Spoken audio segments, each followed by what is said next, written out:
Hi guys, my name is Varun and I'm back again on your channel GetAssist. And in today's video, I will tell you how you can add music or GIF on your Instagram stories. To know the whole process, watch this video till the end.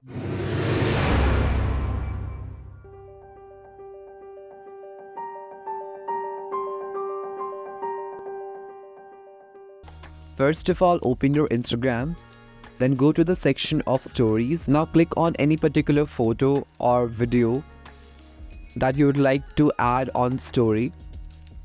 Now once you selected the story, click on this icon. Now click on GIF. Now you can see many more options are available for GIF. Now suppose I have selected this. I'll drag it to upside. Now I have to add music.